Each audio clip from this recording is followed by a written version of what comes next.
Hola, muy buenas tardes. ¿Cómo se encuentran? Espero que bien, con el frío que está haciendo aquí en la ciudad.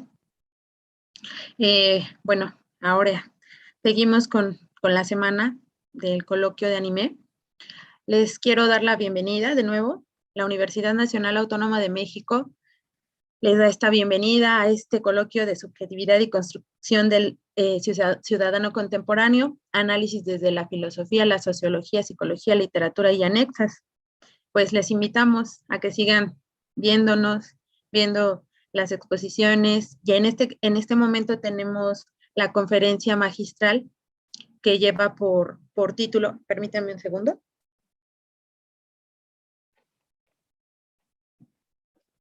Es que los imprevistos pasan. Mi conexión no funcionaba.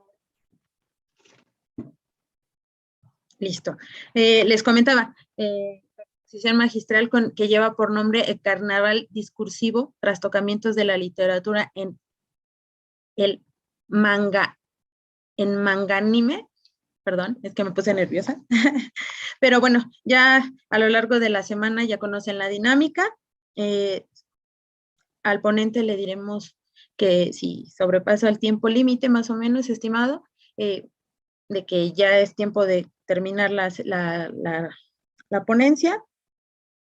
Y recuerden que si tienen dudas pueden enviarlas vía YouTube, mensaje con el hashtag pregúntale al ponente, y pues las vamos a seleccionar para poder dar paso a la intervención de nuestro ponente. Y pues me complace en presentar al doctor Diego Hernán Rosaín, que es quien ahorita nos va a brindar su conocimiento. Para esto les quiero comentar pues en su formación académica. Él es licenciado en Ciencias de la Comunicación por la Facultad de Estudios en la UNAM. Tiene maestría en Comunicación también por la UNAM en el 2006. Doctorado en No, disculpame, estás leyendo otro currículum, no es el mío. No, perdón, es que No pasa nada. Si pero querés bueno, me presento yo mismo, no tengo ningún ok, problema. perdón, está muy bien, es que me Nada, equivoqué. ningún problema. Buenas tardes a todos, muchísimas gracias por la invitación. Mi nombre es Diego Hernán Rosaín, como ya me presentaron. No soy doctor, soy doctorando, aclaro por las dudas. Me estoy doctorando con una tesis sobre literatura argentina del siglo XX, nada que ver con esto, pero en mis ratos libres investigo y escribo sobre manga, anime y literatura. Formo parte de varias asociaciones culturales y grupos de investigación, entre ellos la RIAM, la Red Iberoamericana de Investigadores en Anime y Manga, nucleada aquí en Argentina, con muchos investigadores, sobre todo de la Facultad de Ciencias Sociales y de Filosofía y Letras de la UBA. Soy egresado de la Universidad de Buenos Aires, soy argentino, soy licenciado y profesor en letras, y también participo en la Asociación Cultural Satori de Perú. Estuvimos trabajando mucho en pandemia y actualmente estamos tratando de hacer actividades más bien presenciales. Eso sería como lo más esencial de mi currículum. ¿Se me escucha bien a todo esto? Sí, sí, se escucha perfecto. Bárbaro. Perdón y Eh, una disculpa, lo que pasa es que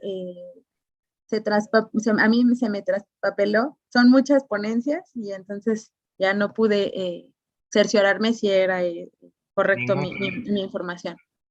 Pero qué bueno que la verdad es muy, muy enriquecedor poder tener perspectivas de otros países, ¿no? Y cómo es que eh, el, el estudio del anime nos une y nos hace pues casi similares, ¿no? En muchas problema. circunstancias. Pero bueno, adelante. Bueno, muchísimas gracias. Voy a empezar compartiendo pantalla, si todo me lo permite. Genial, se ve, ¿no? Sí. Perfecto. Bueno, muchísimas gracias por el espacio. Voy a dar comienzo a una ponencia más bien leída, pero que va a ir teniendo algunos comentarios más descontracturados, si se quiere. Quería llamar el carnaval discursivo trastocamientos de la literatura en el manga anime.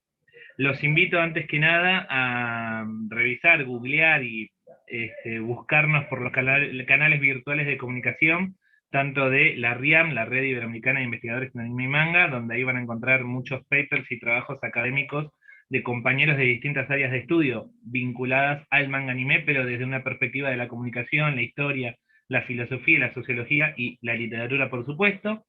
Los invito también a buscar a la Asociación Cultural Satori por Instagram y por Facebook, donde hay entrevistas, videos de análisis, estudios, congresos, incluso llegamos a hacer un congreso en el 2020, y hay talleres también, y también los invito a participar y a ingresar y suscribirse y comentar y darle like a mi canal de YouTube, que me pueden buscar como Al Margen, todo junto, Al Margen Literatura, donde subo contenido cada vez menos, lamentablemente, porque los tiempos laborales y de investigación son bastante tiránicos.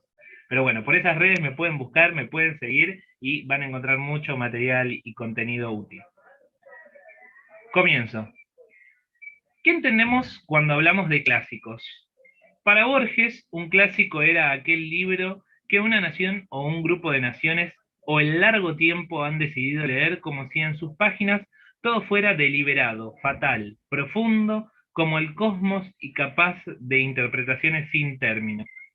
Para Italo Calvino, los clásicos son esos libros que nunca se leen, sino que se releen, que ejercen una influencia particular, que nunca terminan de decir lo que tienen que decir, que nos llegan trayendo impresa la huella de las lecturas que han precedido a la nuestra, y tras de sí la huella que han dejado en la cultura o en las culturas que han atravesado, lo que persiste como ruido de fondo, incluso allí donde la actualidad más incompatible se impone. Para Josefina Ludmer, en cambio, los clásicos plantean problemas históricos, de lectura, de modos de leer, de valor y de función representativa de la literatura. Y podríamos decir que echa la ley, echa la trampa, porque la literatura es la máquina que crea a la vez que preserva esos mismos clásicos. Sin embargo, la definición de clásico es extensiva a cualquier arte. No podemos afirmar hoy en día que existen pinturas clásicas, esculturas clásicas, partituras clásicas. No podemos decir todos que hemos visto alguna película clásica, cantado canciones clásicas, jugado un videojuego clásico. ¿Qué nos impide hoy en día poder hablar de mangas y animes clásicos? La mayoría de los que estamos reunidos hoy aquí presentes hemos crecido con el conocimiento de la existencia de algo llamado manga y anime, en un contexto muy distinto al que nos toca vivir en la actualidad, consumiéndolos en puestos de diarios y revistas, videoclubes o, en el mejor de los casos, por canales de aire o cable por televisión. Personas más hábiles y con mayores recursos por aquel entonces hacían las veces de catadores, compiladores y críticos de narrativas niponas para hablar en un lenguaje muchas veces coloquial y hasta soez, y sí, me refiero a nuestra nacional, popular y añorada revista Láser, entre otro tipo de emisiones y publicaciones, a un público entre infantil y adolescente que no era todavía consciente de lo que se estaba gestando alrededor de este fenómeno. Luego vendrían los traductores y editores ad honorem, los admin de blogs, salas de chat y foros. Sé que Shakira, pero bueno, es una imagen muy, muy clásica, ¿no? Muy posteriormente los cantantes de covers, y hoy en día podemos destacar a los creadores de contenidos de YouTube, entre los que me encuentro, y otros modos de streaming. No quiero olvidar de mencionar a los cosplayers, los fanfickers, los coleccionistas de merchandising, entre muchos otros. Todos ellos asentaron las bases de lo que hoy en día podemos entender como un no tan incipiente campo de estudio sobre los consumos, circulación y análisis en torno al mundo del manga y el anime. Volviendo al tema con el que inicié este coloquio, si hoy en día podemos hablar de clásicos de manga anime, es porque existe un público consumidor que los ha canonizado en el transcurso de los años, así como un grupo de críticos en la materia que los han legitimado y directores y mangakas que los han tomado como fuentes de inspiración. Un clásico no solo nace cuando las personas lo anuncian, sino que para ello también tiene que estar constituida toda una industria, un campo, un mercado y un saber formal. Un clásico, podríamos decir, no nace solo, sino que se estructura alrededor de otros clásicos, formando una cadena de tradiciones, un corpus de obras que deben ser consumidas para mejor comprensión y entendimiento de un sistema mayor, y cuya posibilidad de existencia encuentra su fundamento en un pasado cercano o remoto, y en otras disciplinas artísticas o no. Es por este y otros motivos que podemos afirmar que la literatura funciona como un dispositivo que habilita y sustenta al manga anime. De allí toma muchas de sus narraciones, pero también sus modelos de creación y consumo, consagración y difusión. Ahora bien, ¿qué beneficio nos trae como consumidores y estudiosos abordar al manga anime como un producto segregado, aunque ya sumamente autonomizado e independizado de la literatura? Para poder responder esta pregunta debemos de introducir otro concepto, el de transtextualidad. Y les pido disculpas a los que me siguen de hace años, pero van a volver a escuchar la definición de este concepto. ¿Quién define y trabaja de un modo extenso y profundo la cuestión de las posibles relaciones que pueden entablar los textos? Es el teórico literario francés Gérard Genette, en su libro Palimpsestos, la literatura en segundo grado, publicado en 1962. Allí Genette define la transtextualidad como todo lo que pone al texto en relación manifiesta o secreta con otros textos. A partir de allí, Genette desglosa 5 subtipos de relaciones que los textos pueden entablar, entre ellos la hipertextualidad, que es el que más me interesa, definido como toda relación que une un texto B, llamado hipertexto, a un texto anterior A, llamado hipotexto, en el que se injerta de una manera que no es la del comentario. Llamo pues hipertexto a todo texto derivado de un texto anterior por transformación simple o por transformación indirecta. Como vemos, la hipertextualidad es una relación similar a la intertextualidad, definida por el teórico y filósofo del lenguaje ruso Mikhail Bakhtin, sujeto del cual hablaremos más adelante. La lectura transtextual de producciones manga anime trae muchos beneficios, tanto para el consumidor ocioso y pasatista como para el crítico ávido y racional. Primero, cuando analizamos una obra de manera intrínseca, cualquiera de sus componentes puede ser objeto de análisis y, si no tenemos bien presente las cuestiones sobre las cuales abordaremos posteriormente, la lectura puede volverse demasiado libre y pasarse por alto los elementos sobre los que queremos focalizar. La transtextualidad, por el contrario, permite la lectura continua o en simultáneo y realza los elementos semejantes y diferentes, los vuelve visibles ante el lector.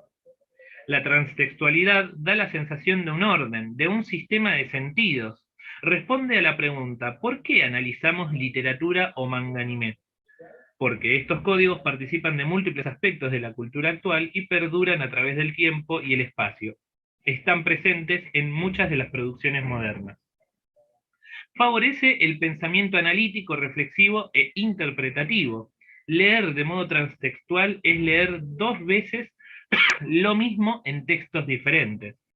El ejercicio consiste en aprehender los mensajes de cada autor, la valoración de una historia, la profundidad de sus ideas, la construcción de sus personajes y la pervivencia en la actualidad. Las obras de arte nunca dejan de decirnos cosas acerca del mundo. Rompe con el mito romántico de la originalidad. Esto que en un comienzo puede resultar frustrante, nadie es original en lo que dice o hace, como lo demostró Harold Bloom en La angustia de las influencias, se transforma en un verdadero motivo de crecimiento. ¿Cómo hago para modificar y renovar lo que ya existe? Lo novedoso no está en lo que se dice, sino en cómo se lo dice. Vuelve conocido lo desconocido. Textos que parecen imposibles, de difícil acceso, se vuelven asequibles y permeables para el consumidor foráneo. Y por último, invierte jerarquías y elimina prejuicios en torno a los textos. No solo permite crear un lazo entre pasado y presente, sino que también entabla relaciones horizontales entre lo que podríamos llamar las obras de culto y las obras masivas. La transtextualidad permite que los clásicos sean leídos junto a producciones de distintas ramas del arte y del saber, en general, sin por eso desprestigiar una y enaltecer otra. Esto permite a cualquier sujeto realizar un comentario, lo cual democratiza la lectura. Ahora bien, ¿qué tienen de particular y atractivo el uso que el manga anime hace de la literatura universal o del canon literario universal? Para responder esto, tomaremos como modelo el análisis que Mijaíl Bakhtin hizo del carnaval en su obra La cultura popular en la Edad Media y el Renacimiento, el contexto de François Rabelais, o Rabelais, perdón, pero mi francés es pésimo, publicado en 1974. El carnaval, según Bakhtin, nos brinda el contexto idóneo para comprender cómo el manganimé reutiliza la literatura, pero también cualquier otro tipo de discurso, incluido él mismo, para sus propios fines. Yo creo que cuando ya llegamos a un punto donde el arte o cierta rama del arte, cierta rama artística, empieza a generar una metarreflexión de sus propios mecanismos de producción y análisis y creación de obras, ya estamos en como en un momento de auge, o por lo menos de apogeo, de conformación y consolidación de ese tipo de arte y de campo artístico. Antes de empezar debemos comprender que durante la Edad Media y el Renacimiento el carnaval, además de permitirse existir y servir a fines religiosos, se celebra previamente al comienzo de la Cuaresma cristiana, se convirtió en un mundo sin restricciones de formas y manifestaciones cómicas que se opuso al tono oficial y serio de la cultura eclesiástica y feudal de la época. La vida durante el carnaval, la cual duraba poco menos de una semana, replicaba en clave humorística la cultura oficial. Al hacerlo, trastornaba la ideología estatal y liberaba a la gente, aunque solo fuera transitoriamente, de un sistema represor y de las prácticas culturales de élite. Los invito a ver esta famosa y recordada escena del jorobado de Notre Dame, película de 1998, a la cual tengo mucho cariño, de Disney, ¿no? De Disney, basada en la novela Nuestra Señora de París, de 1831, del novelista francés Victor Hugo. En el análisis iremos trazando paralelismos entre la función de las costumbres y las normas en el carnaval y qué ocurre con la literatura en el manga anime. Así que me permito dejar de compartir pantalla, a ver si... Ahí vamos. Y tengo que compartir...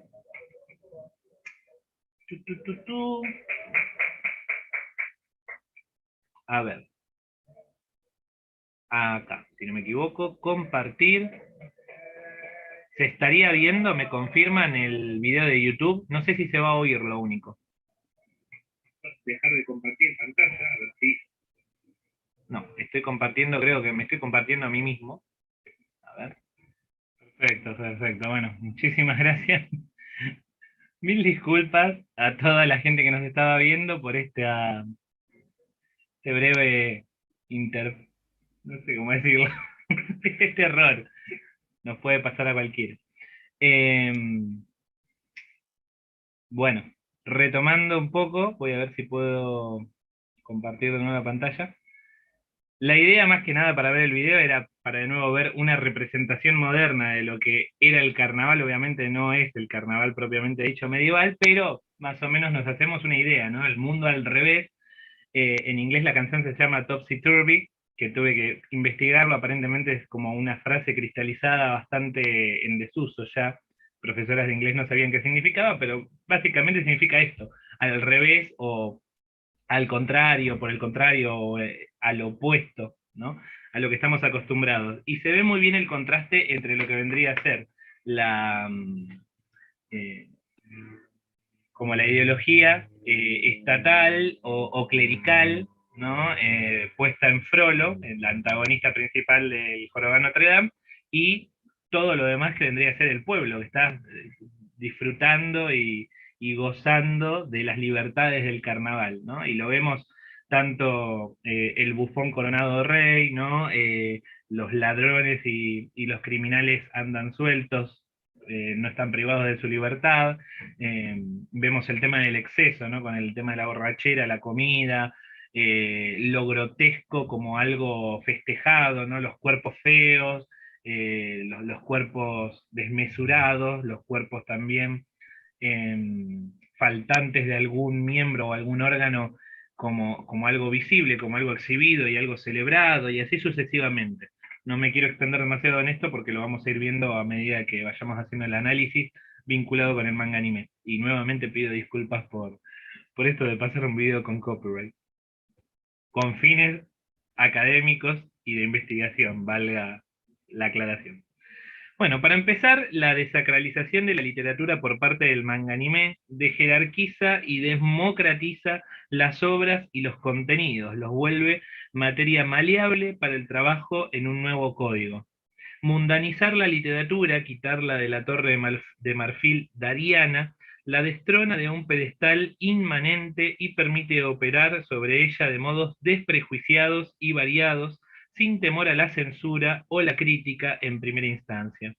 Muchos consumidores no dudarían en caracterizar de heréticas ciertas historias, como por ejemplo Saint Onisan de 2012, creado por Hikaru Nakamura, en donde vemos convivir a Cristo y Buda bajo un mismo techo y resolver problemas cotidianos que tenemos los seres humanos, o Shumatsu no Valkyrie, también conocida como Record of Ragnarok de 2017, de Takumi Fukui, donde vemos a dioses de la mitología y religiones vigentes peleando al mismo nivel contra humanos y figuras legendarias. El humor, localizable bajo distintas máscaras tales como la parodia, la sátira, el absurdo, la ironía, entre otros, reviste los tópicos y figuras conocidas de nuevos significados acordes al tono y la premisa de las obras. Por ejemplo, Soul Eater de 2003 de Atsushi Hokubo, la legendaria espada Excalibur perteneciente a la novela artúrica es un personaje muy poderoso pero insoportable para su usuario debido a su personalidad y demandas para oficiar de compañero. En Gintama, de 2003, de Hideaki Sorachi, Excalibur es un planeta habitado por extraterrestres metálicos hematófagos en el que los machos son vainas y las hembras son fundas. La saga, con fuertes referencias sexuales, aprovecha la leyenda de la espada en la piedra para mostrarnos en múltiples oportunidades al protagonista Gintoki, como vemos en pantalla, con una espada alienígena atorada en su recto y de la cual no puede deshacerse hasta cumplir su deseo, que es reencontrarse con su pareja. Estos usos cómicos de lo literario en el manga anime explotan lo ridículo de ciertas situaciones antropomorfizando objetos, como en el caso de Soul Eater, o escatologizando el contexto, como en el caso de Gintama. Pero por supuesto, estos no son los únicos casos ni las únicas modalidades de lo humorístico y la mundanización que podemos hallar en el manga anime. Otra práctica sumamente frecuente que podemos asociar con este procedimiento es la transformación de personajes, originalmente femeninos en masculinos, o mayoritariamente de masculinos a femeninos. Aquí incluso debemos agregar casos de travestimiento y hasta de infantilización o rejuvenecimiento de ciertos personajes. Para continuar con la épica caballeresca, el caso de la saga Fate de 2004 de la compañía Type Moon es un claro ejemplo, en el que varias formas del rey Arturo convertido en mujer desfilan en su catálogo de personajes, con armadura, con traje de baño, de pecho plano y menuda, de exuberante busto y esbelta, una loli, una adulta y hasta una conejita. Incluso la versión masculina de Arturo es canon en el universo Fate, solo que tiene mucho menos protagonismo dentro del lore de la franquicia. Los motivos de estos cambios son múltiples y responden a las necesidades puntuales de cada trama. En la mayoría de los casos tratan de satisfacer una cuota de fanservice propia del manga anime, como en el caso de Quetzalcoatl, tanto en la ya mencionada Fate, que es un personaje jugable en Fate Grand Order y aparece como personaje no me va a salir ahora, Fate Babilonia, como en el manga Kobayashi-san Chino Maid Dragon 2013 de Kul-Kyu-Sin-Ya. Perdón, pero tiene él o la mangaka un nombre bastante complicado. En ambos casos vemos a Quetzalcoatl, la serpiente emplumada, ¿no?, transformado en una bella mujer de cabellos rubios. La metamorfosis, la antropomorfización, el travestimiento y la infantilización colocan a los personajes clásicos en situaciones y contextos inesperados, llevándolos a vivir nuevas experiencias, en su mayoría vergonzosas y ruborizantes, para ellos, pero satisfactorias y complacientes a ojos del espectador que los ve interactuar y obrar de un modo inesperado al que lo harían en una situación habitual para ellos. Por supuesto, el amplio espectro de emociones va desde la ternura y la compasión hasta la erotización y el deseo, lo cual, insisto, depende de los fines y objetivos de cada autor y los gustos del público. Pero incluso estilos puntuales de dibujo, tales como el moe o el chibi, los músculos del shonen y la estilización del yojo, o yoyo, son parte de lo que en el carnaval se entiende como una concepción grotesca del cuerpo.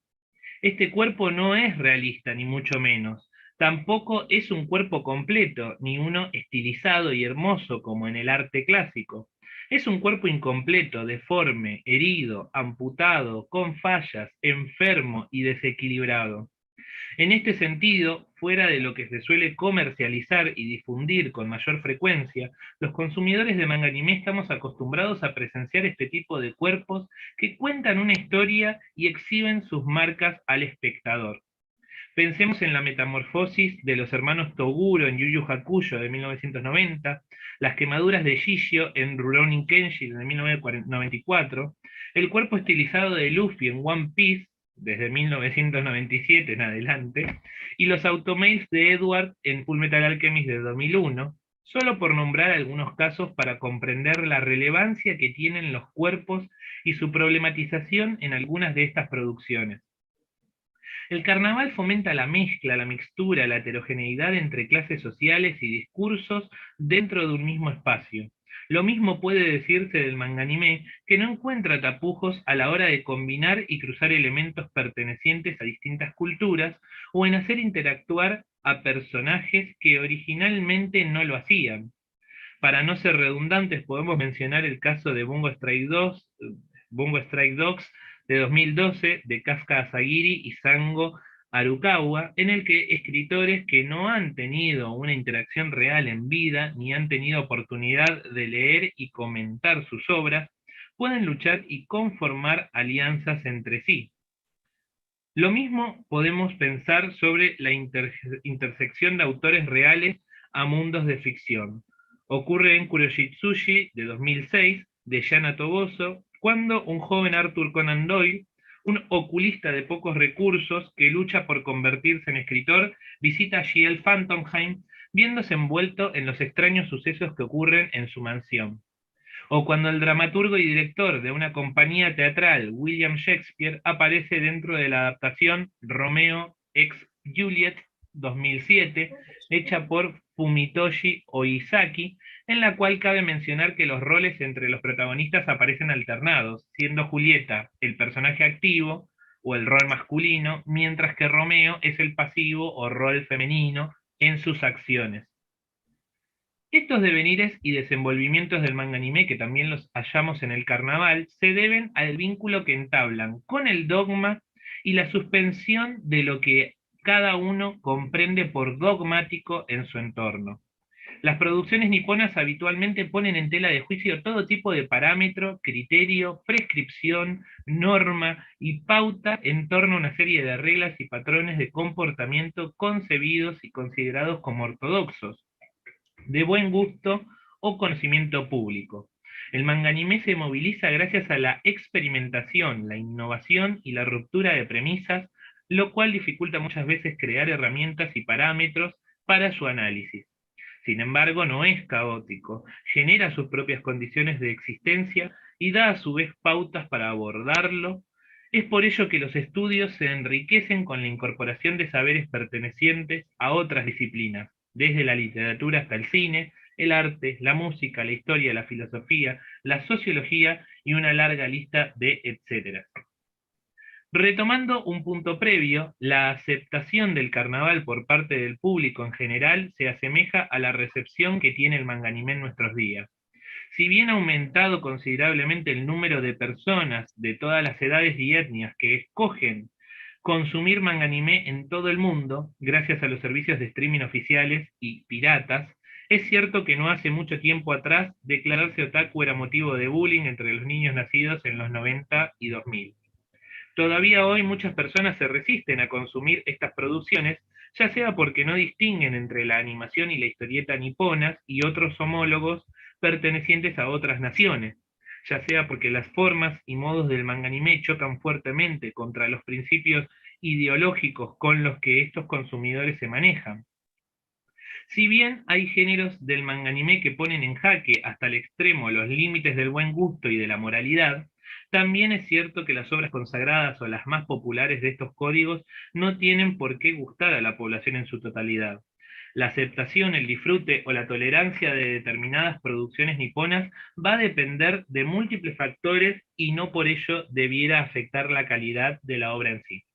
Y acá podríamos meternos en un extenso debate y discusión acerca de la censura y la prohibición del anime en distintos países y lugares, pero bueno, más que nada es esto, quiero recalcar esto de cómo el carnaval es una época y un recorte en el tiempo donde se permiten y habilitan las cosas que comúnmente no están habilitadas y permitidas. Por lo tanto, con el anime pasa lo mismo, se permiten y habilitan un montón de cosas que con respecto al buen gusto o a la moral de una comunidad no estaría habituado a darse, y sin embargo, en otros países y en otras franjas horarias, y depende de los canales de emisión, ¿no? Las censuras son distintas, como pasa con las rayas de luces o transformar la sangre en un líquido blanco, lo cual muchas veces juega en contra, el pixelar determinados elementos, que Intama juega mucho con eso del tema de la censura y la pixelación, tanto del vómito en el caso acá de Kagura como en las partes, los órganos sexuales, o las cosas increíbles de 4Kids en algunos momentos de la historia, como pasó con Yu-Gi-Oh!, con Pokémon, o el recordado fallido intento de la primera emisión de One Piece. Quizás una explicación al rechazo hacia el manga anime se deba justamente a su fervor por renovar e incluir cambios en los modos tradicionales de contar historias. El carnaval, al dejar en suspenso el funcionamiento del sistema dominante, sus protocolos y sanciones, era una invitación a la innovación por medio de la risa y la burla. En el manga anime, si bien encontramos tramas adultas y serias como en cualquier código, el tono predominante es predominantemente jocoso y festivo. Esto lo notamos no necesariamente en el argumento principal que estructura cada obra, sino más bien en los paratextos que los rodean, portadas, contraportadas, omakes, openings y endings, y en los productos de segundo orden que amplían el mundo transmediático. Es en estos contextos que vemos a los personajes saltando de cuadro en cuadro, de un escenario a otro, en poses irreales, con atuendos que no les son propios, con aspectos inconcebibles y con la mayor normalidad posible. En conclusión, con todo lo anteriormente visto, queremos recalcar que la apropiación de herramientas y lecturas provenientes de otros ámbitos puede facilitar el abordaje y estudio del manga anime. Yo lo he hecho desde la literatura por 5 años, pero muchos otros colegas lo han hecho desde la historia, la comunicación, la sociología, la filosofía, la psicología, entre muchas otras áreas. Creo que allí hay un punto rico y clave en el manga anime. Es una fuente inagotable de pensamientos y reflexiones interdisciplinares que nos fascina y nos convoca por igual. Muchísimas gracias.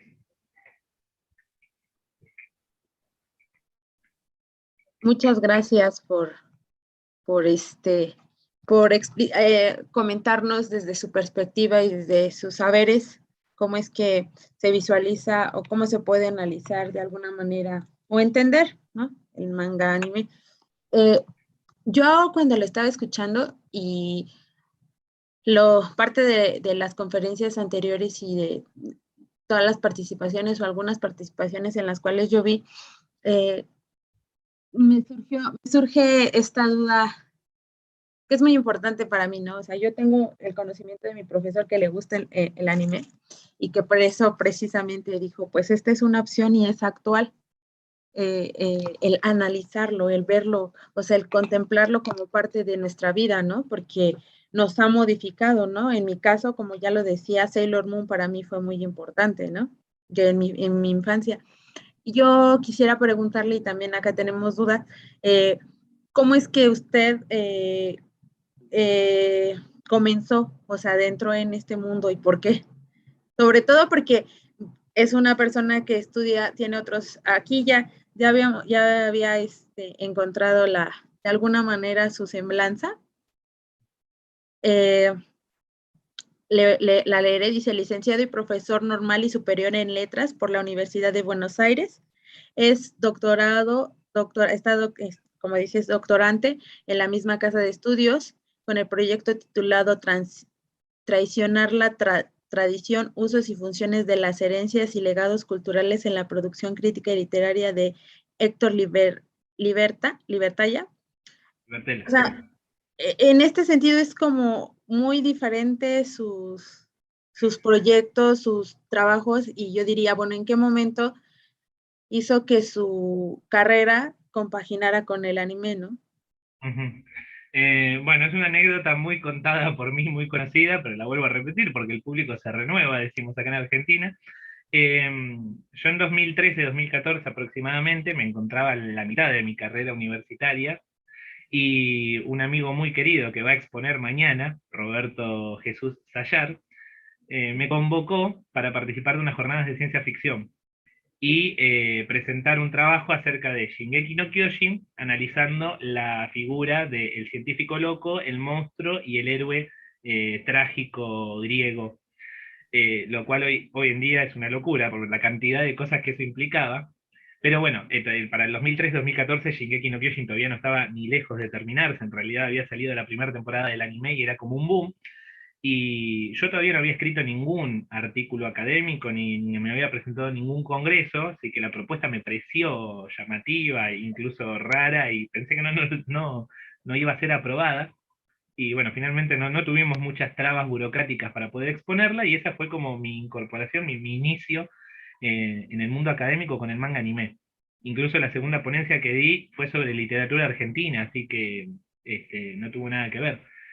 En realidad, uno piensa que no se puede estudiar académicamente el manga anime, y cuando uno después se da cuenta de que se puede estudiar, pero piensa que hay trabas, hay limitaciones, ya sea porque uno necesita la aprobación o la carta de presentación de un docente cuando uno es estudiante, no un aval académico para poder presentarse, o dice, ¿dónde puedo llegar a publicar algo sobre manga anime, habiendo tantas revistas universitarias, académicas, terciarias, especializadas en otras áreas, pero no puntualmente en manga anime? Y es cuestión de animarse y, como decimos acá, tirarse al lance, empezar a googlear, a investigar, y se da cuenta de que sí, ya hay, gracias a Dios, conformados un montón de grupos de investigación que fomentan justamente este tipo de, de producciones académicas. Uno descubre también de golpe que por ahí no hay algo de manga anime puntualmente, pero sí hay revistas académicas de animación o de historieta. Yo he publicado tanto en cuadernos de cómic sobre manga y con A de animación sobre anime. Y una vez cuando uno está en el ruedo, digamos, es mucho más sencillo. Creo que el primer paso es ese, animarse, y después darse cuenta de que no es tan grave como uno lo cree. Cada tanto, mensualmente, salen noticias de tesis sobre Senseiya, sobre Sailor Moon, sobre Naruto, y son tesis de grado o tesis doctorales, y es lo más común y lo más normal. De nuevo, es perderle un poco esto de el prejuicio que nosotros mismos tenemos con respecto a Y, nuestro objeto de estudio. y no verlo como de forma solemne, ¿no? De forma que no se puede tocar, que cómo es que se puede analizar, ¿no? O como ya lo decíamos, se toma el anime como un entretenimiento nada más superfluo, ¿no? Y no es así. Es parte de que, pues, los escritores, qué es lo que crean, bajo qué argumentos, bajo qué historia, qué es lo que quieren contar, ¿no? Y va del lado con la, pues, con la propia historia y también con el contexto, ¿no? Con respecto a eso, yo quiero leerle esta parte que aquí tenemos preguntas. ¿Cómo es que la forma de subjetivar estos cuerpos del anime, lo que comentaba hace un rato de que incluso, bueno, me llamó la atención, ¿no? De que Jesús y Buda conviven, ¿no? En un manga, en cómo juntas estas creencias, y dice que la hipersexualización, ser exagerados, eurocéntricos, nos constituye pues nuevas subjetividades como cultura latinoamericana, ¿no? En otra conferencia le preguntamos a la ponente que cómo es que ella estando, porque ella está en Japón, ella estando en Japón podía verle esta diferencia entre Japón y México, porque ella es mexicana. Entonces, la pregunta sería, usted siendo argentino y viniendo, analizando esta parte de la cultura japonesa, ¿cómo es que se distingue esa parte, no? ¿Cómo es que la visualiza? A ver, es una pregunta con muchas puntas. A ver, yo por ejemplo elegí el carnaval para trabajar esto, pero ahora que lo pienso, habiendo dicho de nuestra tradición latinoamericana, pude haber elegido el barroco tranquilamente, ¿no? Nuestro barroco opera de una manera muy similar, ¿no? Agarrar la tradición del colonizador o el conquistador y usar también lo que ya tenemos nosotros históricamente para crear un objeto nuevo. Yo creo que a nosotros como latinoamericanos el manga anime nos atrae tanto justamente porque estamos acostumbrados a estos modos de mixturas, de mezcla. Nosotros podríamos decir incluso cambalache acá en Argentina, que es una frase conocida por el tango y el lunfardo, de mezclar y combinar constantemente sin que nos genere demasiados cuestionamientos o demasiadas problematizaciones en algún punto. Eh, Esto, me parece que la recepción no fue tan problemática como en otros lugares, fue bien recibida, y hoy en día Latinoamérica es de los continentes, incluso de los países, ¿no? De Latinoamérica, son de los países que más consumen manga y anime. No sé si respondo un poco la pregunta, porque por un lado iba por el tema de los cuerpos también, y nosotros históricamente hablando tenemos una cultura del cuerpo y también como una historia muy prejuiciosa acerca de los cuerpos, ¿no? Como el cuerpo latino, el cuerpo lampiño, el cuerpo moreno, ¿no? El cuerpo de sangre caliente. Estamos muy acostumbrados, me parece, a ese tipo de discursos atravesados sobre el cuerpo. Y ojo, pues yo no soy ni biólogo, ni soy historiador del arte, ni historiador de... Pero me parece que esto, el manga anime, inconsciente o conscientemente, nos interpela a muchas historias que ya continentalmente las venimos arrastrando y que personalmente las seguimos viviendo de alguna manera. Dice, parece ser que la animación japonesa puede poner en tela de juicio una gran cantidad de cosas, pero los casos de la duración de las obras no es posible ponerla o duda o someterla a crítica. Y pregunta, ¿cómo debemos tomar la dificultad que tiene la animación de poner en tela de juicio las duraciones estándar de las obras de anime, capítulos, ovas, películas? Eh, a ver, si entiendo bien la pregunta. Como todo género, como todo código, está limitado por un soporte, limitado por un tiempo de duración, limitado incluso por recursos económicos, lamentablemente, ¿no? No podemos comparar las herramientas y los recursos que tiene todavía Animation con lo que tiene Mappa, con lo que tiene, no sé, Bones, qué sé yo, son los estudios que se me vienen a la cabeza ahora. No sé si debemos como problematizarlo en cierta medida, más bien es como son las condiciones de juego, las reglas del juego. Eh, Obviamente la duración de un capítulo de anime no es lo mismo que lo de una película, pero hay tantas cosas atrás de fondo, no sé. Hablemos, por ejemplo, de un caso que está vigente o en boga ahora. Volvió Bleach, después de una década, volvió Bleach, gracias a Dios, para terminar con su historia original, ¿no? Y sin embargo, Bleach, que en algún momento ocupó la tríada con Naruto y con One Piece, cayó, ¿no? La emisión de Bleach cayó porque tuvo poco rating, ¿no? Poco público que lo seguía, que lo consumía. El mangaka tuvo un montón de presión editorial en cuanto a la publicación periódica del manga y no tenía sentido continuar con la emisión de Bleach porque era una pérdida de ganancia. Eh, es muy distinto el objeto de estudio, quiero decir, cuando uno se pone a analizar, obviamente, anime propiamente dicho, a película animada japonesa, qué sé yo, Estudio Ghibli no se considera, por ejemplo, anime. Miyazaki no considera que lo que hace es anime, y sin embargo es animación japonesa. O cuando se pone a estudiar esto que yo digo, los OVA, los omake, que son todo un mundo aparte, completamente distinto y maravilloso. Ahí había emitido, por ejemplo, la imagen de Kuroshitsuji, donde se lo veía a Giel como Alicia y a Sebastián como el conejo blanco. ¿No? Ese tipo de producciones a mí me parece hermoso y fantástico, porque se salen de lo canónico, se salen de la trama por lo menos principal, para hacer algo completamente distinto y burlarse un poco de esos mecanismos, y sin embargo hacer algo que es paracanónico, ¿no? O que está todo el tiempo orbitando en torno a la obra principal. Espero haber contestado la pregunta. Yo creo que sí. Uh, Dice, ¿considera que existe alguna relación entre estos cuerpos diferentes del anime con la tradición y los imaginarios del yokai? Y es buena pregunta. Sí, obviamente cada vez que a ver, había en lo que yo mostré por lo menos un cuerpo realista, entre comillas, si se quiere, el de Gigio, ¿no? Es como un cuerpo realista porque es un cuerpo quemado, una piel quemada, ¿no? Tranquilamente, eso lo podemos presenciar, o lo mismo Edward en cierto punto, porque gente que le falta un órgano o una parte del cuerpo también existen, más allá de que ellos tengan automail, ¿no? Pero lo de Luffy y lo de los hermanos Toguro sería inverosímil. Yo creo que hay un límite, ¿no? Entre pensar el cuerpo como algo realista y una problemática realista del cuerpo, incluso una denuncia social acerca de los cuerpos. No sé, pienso en cuerpos prostituidos, por ejemplo, o cuerpos profanados, ¿no? Más para decir de otra manera, y después la metáfora o el símbolo del cuerpo en los casos de más ficción, fantasía, incluso ciencia ficción, ¿no?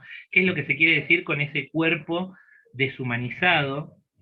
No sé, pienso en el caso de las quimeras en Fullmetal Alchemist, pienso en los casos de los cyborgs, los androides, obviamente, o en cuerpos de fantasía, ¿sí? ¿No? Cuerpos mágicos, pensemos, cuerpos, no sé, fusionados en el caso de Dragon Ball. ¿Qué quiere decir esa metáfora del cuerpo, ese símbolo del cuerpo? Por eso insisto que podemos hacer un análisis o un debate o una discusión en cuanto a qué significa, qué implica, pero hay que ver los casos particulares, cómo se utiliza en determinado manga, en determinado anime, el cuerpo, qué es lo que el autor quiere decir con ese cuerpo. Porque hay a veces, como, de nuevo, insisto, vuelvo a los casos que yo conozco, Fullmetal Alchemist, ¿qué pasa con los Ishbalitas?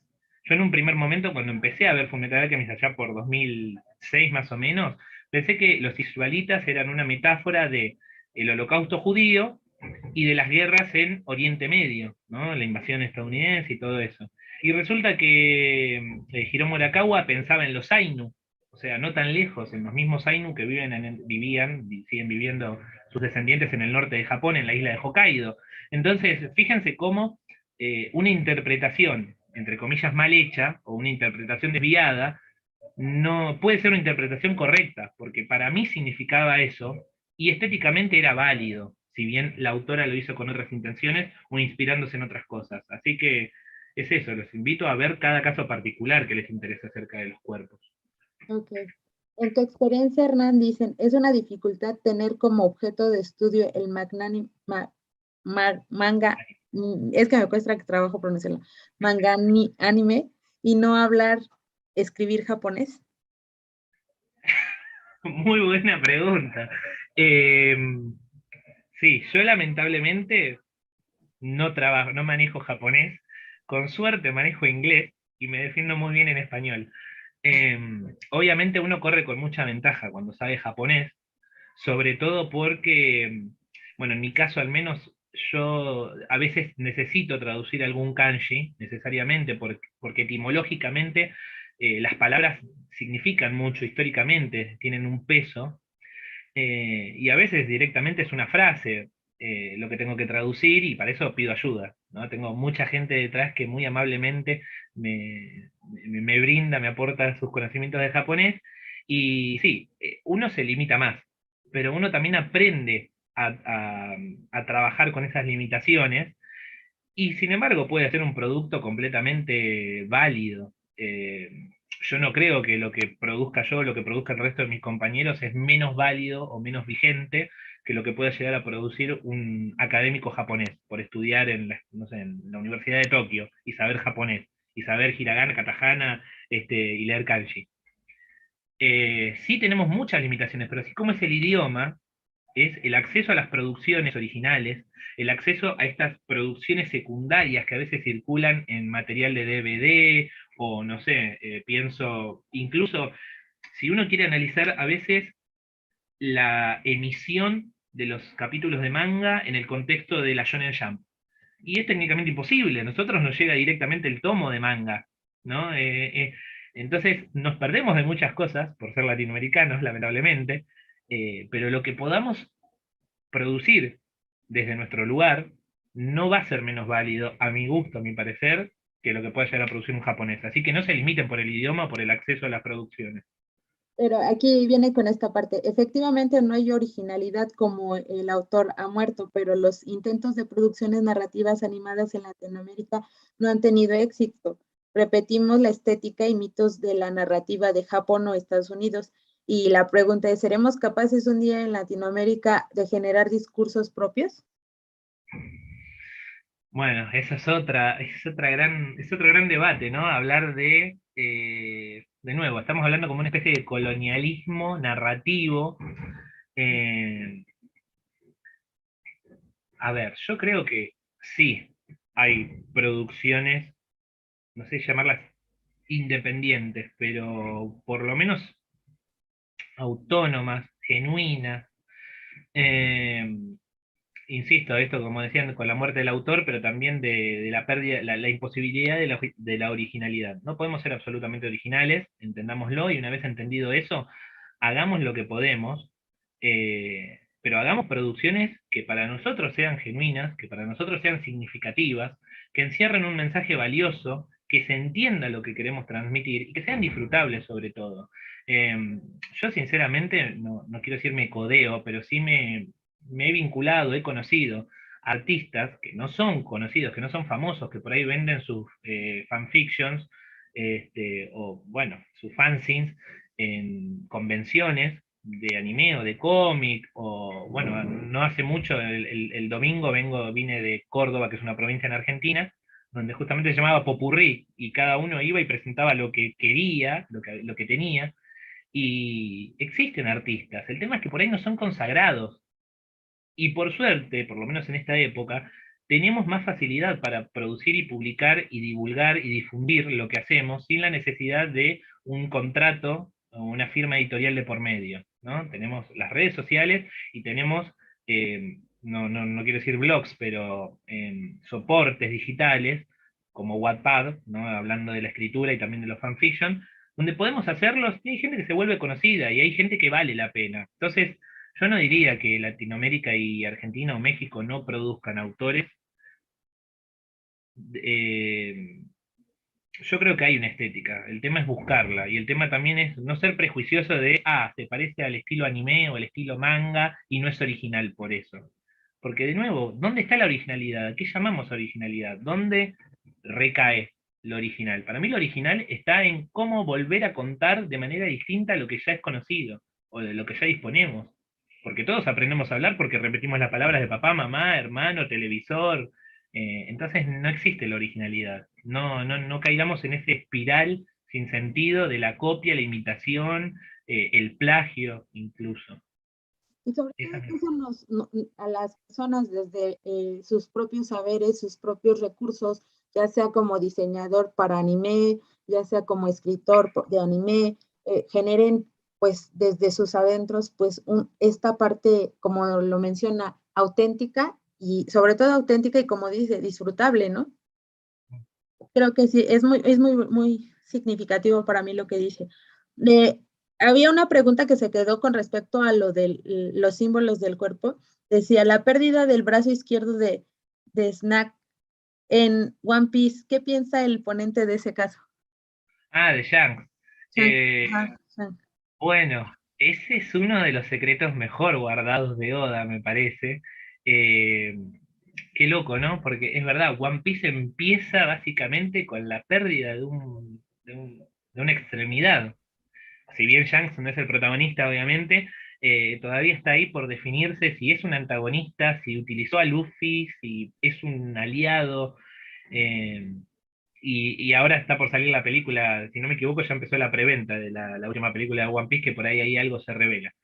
¿Qué decir? No sé, es un secreto. La realidad es que todavía no se puede, serían todas hipótesis lo que podría decir. Sí se sabe que, por ejemplo, Roger, el rey de los piratas, encontró, o sea, encontró el One Piece, la última isla, recorrió todo el mundo simplemente con su voluntad, o sea, no necesitó de ninguna fruta del diablo para poder hacerlo, y solamente con su voluntad y el haki, digamos, aumentado, que todos tendríamos haki en la lógica de One Piece, lo logró. Por ahí Shanks es lo mismo, no lo puedo afirmar, porque no hay indicios de que tenga una fruta del diablo, ¿sí? Tiene un haki demasiado poderoso. Ahora, ¿por qué concedió su brazo? ¿Por qué se dejó comer el brazo? Y es una pregunta muy fuerte. Tendría que, no sé, pero Oda me tiene que sorprender con la respuesta. Hasta ahora no me defraudó demasiado con toda su historia. no sé, no puedo especular, no puedo especular, perdón. Y pues ya otra vez regresando, dice, ¿cómo considera que, y si es posible, se puede estudiar u observar la influencia de la industria de la animación japonesa que ha tenido sobre la producción de proyectos animados en Latinoamérica? Sí, sí, a ver, como poder se puede, habría que ver qué producciones hubo. Yo siempre lo que digo es lo siguiente. Hay un momento o una parte de esto, de nuevo, de especulación, Roberto diría oscurantismo o quiromancia incluso, ¿no? Lectura de la bola de cristal, donde uno empieza a tirar, mandar hipótesis que son incomprobables, y después hay un momento donde uno en realidad se tiene que poner serio con el trabajo y buscar, ¿no? Como por ejemplo testimonios, entrevistas a los autores, tiene que indagar mucho. En mi caso, como yo hago análisis textual, por lo general de las obras, no tengo mucho problema porque me manejo con el discurso palpable y tangible emitido, pero no me manejo con los discursos adyacentes que circulan. Digo, no hago comunicación, no hago estudio de campo. Por ejemplo, no me meto con cuál fue la recepción de no sé, One Piece en Latinoamérica. Yo no hago ese tipo de trabajo, entonces no tengo un problema de hacer investigación de campo, entrevistas, censos, esas cosas. En ese caso en particular es complicado, porque había que por ahí contactarse con los autores de historietas o de animaciones, con las empresas que los publicaron o los emitieron, y muchas veces por ahí esas personas o esas empresas no están dispuestas o disponibles a dar entrevistas o a brindar información. Yo doy un ejemplo de lo que me pasó por suerte y favor del Espíritu Santo. En 2018 viajé por cuestiones de placer y ocio a Europa, todo un mes estuve girando y circulando, y cuando caí en Barcelona se me ocurrió googlear dónde estaban las empresas de Herder, que es una editorial que traduce manga y que luego lo distribuye por Europa y Latinoamérica, ¿no? Países hispanoparlantes. Y lo encontré y entre La Manzana de la Discordia y mi entrada a la Sagrada Familia, fui, me atendió un portero, un tipo que estaba haciendo guardia ahí en el edificio, consulté, me dijo, espere que preguntó y me atendió un muchacho de Herder que estaba ahí trabajando también, cuidando las obras, no sé, los ejemplares. Y muy amablemente me entrevistó y pude hacerle preguntas acerca del catálogo de Herder, qué traducían, por qué traducían eso, qué número de ventas tuvo más cabida. Me dijo, por ejemplo, que El Quijote fue la obra peor recibida por los españoles, lo cual tiene mucha lógica, porque un español que no haya leído un Quijote, digo, ¿para qué un español se compraría un manga El Quijote, no? Como que no tiene mucho sentido, salvo que sea una reescritura, pero no, era una adaptación. Y bueno, eso fue un caso excepcional, porque yo sé que para la gente que hace estudio de campo, como mis amigos de comunicación, es mucho más difícil. A veces tienen dificultades para acceder a su objeto de estudio. Así que es un trabajo muy loable que invito a la gente que lo haga, a los que estén interesados, pero que tiene muchas trabas y muchas dificultades.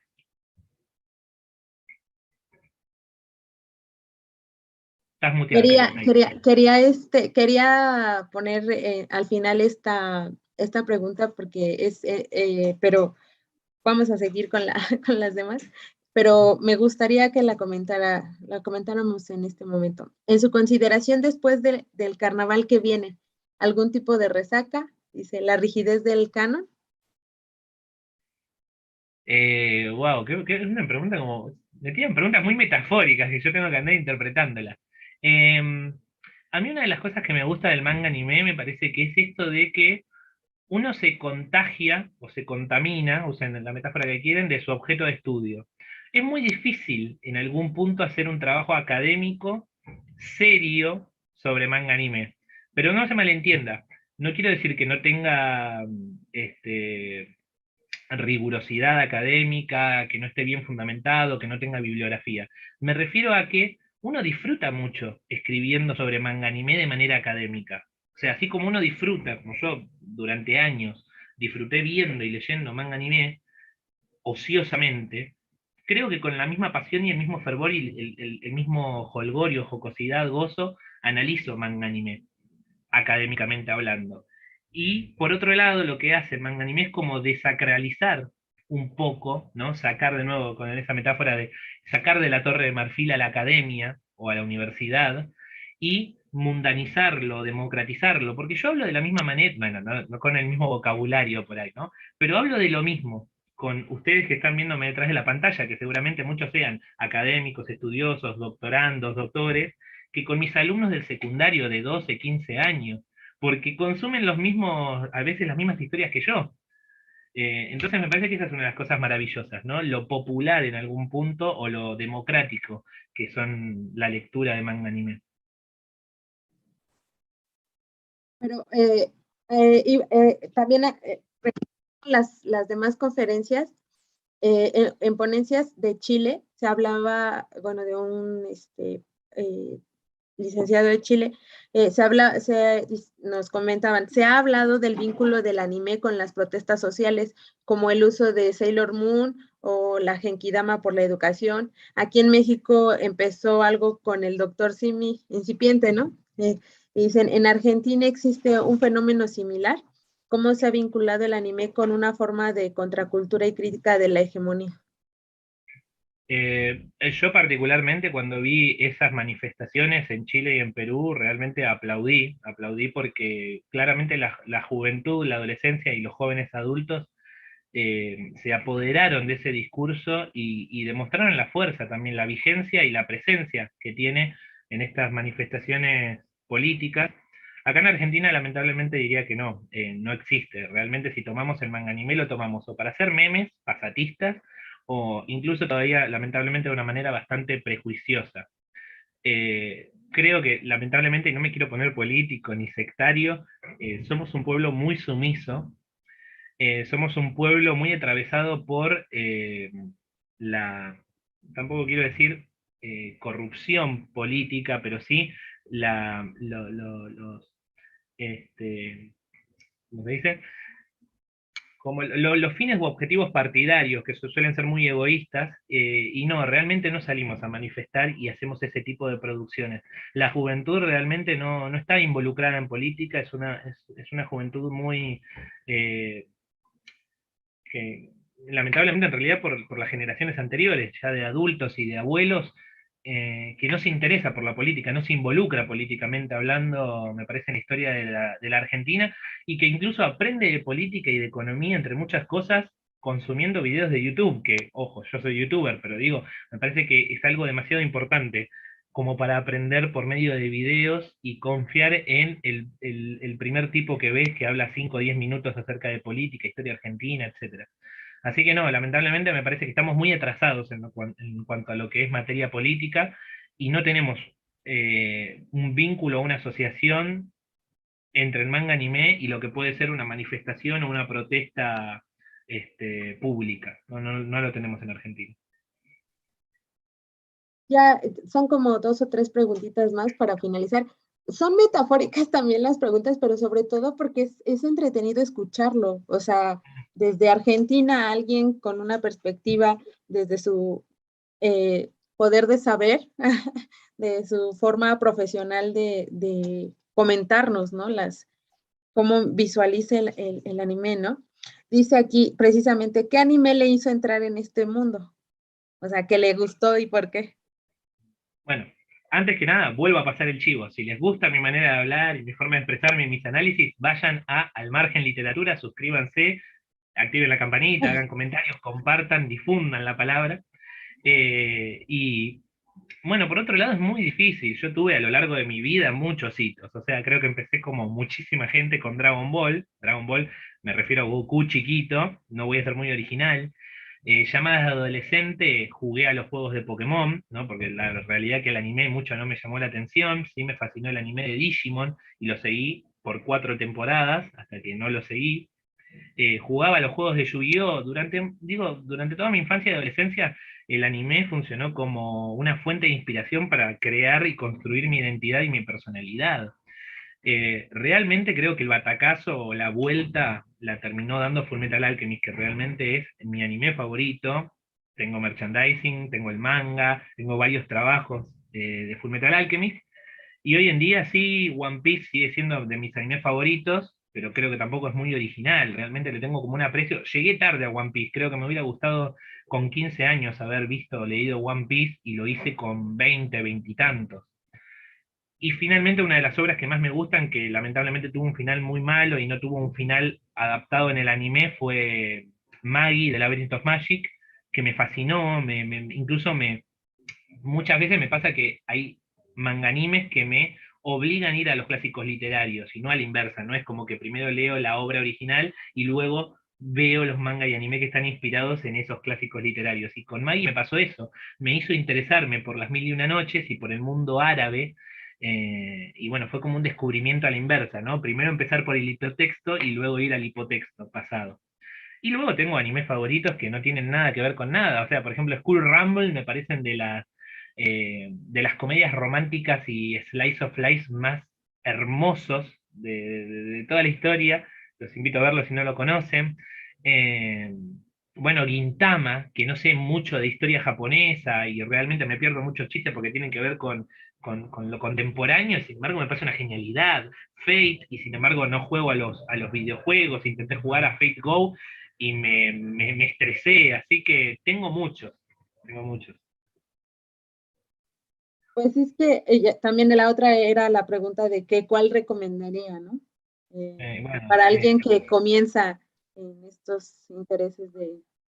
claro, para un principiante, bueno, y pasa que si empezás viendo Fullmetal Alchemist, me parece que muy difícilmente te va a gustar otra cosa, ¿no? Como que es empezar con el top.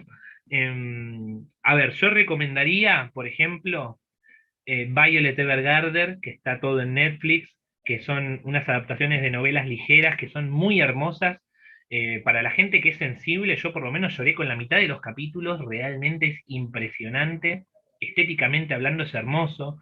Otro anime que siempre recomiendo también es Mahoutsuki no Yome, la novia del mago ancestral o del hechicero ancestral, algo así se traduce, que también estéticamente es muy lindo, literariamente es impresionante, juega con todos los géneros del fantástico, de la fantasía, es impresionante.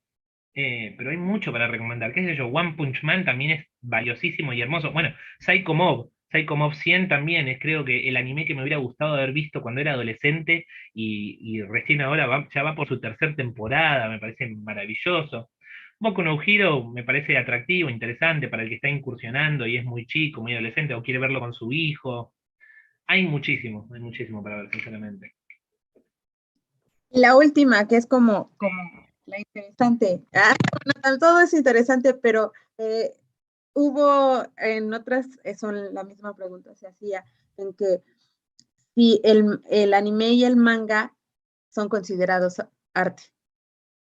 Dice, acá comentan, dice, para unos pues dirían que no, y pues a mi parecer yo creo que sí, porque ofrece un sentido de identidad, como lo comenta usted, que marca profundamente, ¿no? O sea, no porque se desacredite bajo ciertos contextos, si ya sea se vive en México, en Chile, en Argentina, bueno, o sea, no sé, pero queremos, bueno, yo quiero saber su opinión, yo creo que también los demás. La respuesta rápida es decir sí, obviamente. Son expresiones artísticas, son mercancías, son productos culturales, y los podemos llamar de varias formas. Eh, Quieran o no aceptarlo, el cómic o la historieta en general están considerados como el noveno arte, si no me equivoco, porque la verdad que no los voy enumerando, ¿no? Pero está considerado un arte. La animación no así, hasta donde entiendo, o como que se solapa o se superpone con el cine en algún punto. Yo insisto, creo que todavía hay mucho prejuicio, mucho desinterés o mucho desconocimiento, incluso hasta diría miedo o fobia hacia lo que es el manga anime. Ahora, no podemos segregar o separar el manga anime de otro tipo de cómics internacionales o animaciones internacionales. La realidad es que, o sea, forman parte de esos códigos o formas de producir arte, ¿no? Por otro lado, sí es verdad que tienen sus particularidades, es muy distinto el cómic y la animación japonesa a lo que es la estadounidense, la europea en general o la latinoamericana. Ahora, lo que yo siempre digo, que esto lo tomé, lo cito porque no me gusta no citar, de un documental de Marvel que está en Disney Plus, creo que se llama Tierra 616, la serie de documentales, dice que el cosplay o los cómics, no me acuerdo bien, son dispositivos de empatía. Y eso me parece que es completamente llevable a el manga y el anime. Uno cuando lee manga y anime es imposible no sentir empatía de alguna forma por lo que está leyendo. Empatía, entiéndase como simpatía, antipatía, repulsión, miedo, horror, goce, ¿no? Podemos seguir enumerando sentimientos. Son dispositivos empáticos que nos generan cosas como lectores, como consumidores y como seres humanos. Así como a los autores, mangakas y directores les produjo algo, querer decirnos, darnos un mensaje con esto que produjeron. Así que definitivamente son arte, sí, eso seguro. Pues la verdad me quedé muy contenta de escucharlo. Yo sí lo seguiré. Y muchas gracias por su participación, por mostrarnos cómo visualiza el manga y el anime. Y esperamos que participe más con nosotros, porque bueno, aquí la propuesta es que se haga el próximo año y sin duda se le estará mandando vía correo electrónico su constancia de participación. Y pues por eso de mi parte, de este coloquio, le agradecemos y así aplausos. El gusto fue mío, muchísimas gracias, Ricardo que está ahí tras bambalinas, gracias a vos Karina, y gracias a Irving también, que estuvo ahí minuto a minuto. Cuenten conmigo para lo que necesiten, por favor, estoy disponible, me sentí muy cómodo, y de nuevo disculpas por lo del copyright, no volverá a pasar. No se preocupe, por ejemplo, mi nombre es Ana Yatsin, es la cuenta de mi hermana y no sé por qué se vinculó, pero pues como dice usted, cosas que pasan, son dificultades que bajo el aprendizaje pues se van dando, ¿no? Para ya no volver a repetirlos. Pero bueno, no sé, creo que ya yo le comentaré para que nos despida o nos saque del aire, pero de verdad que muchas gracias, fue muy enriquecedor, sobre todo porque, como por ejemplo, yo que solamente me quedé en los tiempos viejos del anime, ¿no? Pero estaré viéndolos. Muchas gracias por su participación. Bonito descanso, que ya es noche por allá. Gracias. Hasta luego.